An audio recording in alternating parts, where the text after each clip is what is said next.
আসসালামু আলাইকুম ওয়া রাহমাতুল্লাহি ওয়া বারাকাতুহু। ৬ মাসের ছাগলের কুরবানি করা যাবে কি না? একটি মাসালা আছে যে ভেড়া ও দুম্বা এত মোটা তাজা, দূর থেকে দেখলে মনে হয় ১ বছরের হয়ে গেছে, অথচ ১ বছর হয়নি, সেটা ৬ মাসের। এমতো অবস্থায় ভেড়া ও দুম্বার কুরবানি জায়েজ।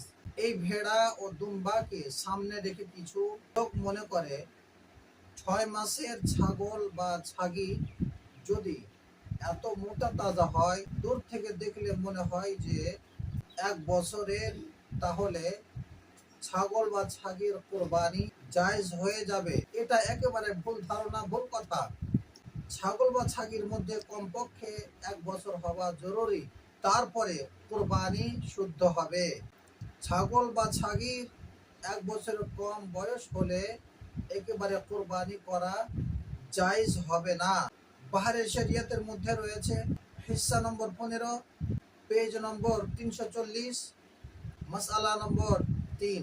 আসসালামু আলাইকুম ওয়া রাহমাতুল্লাহি ওয়া বারাকাতুহু।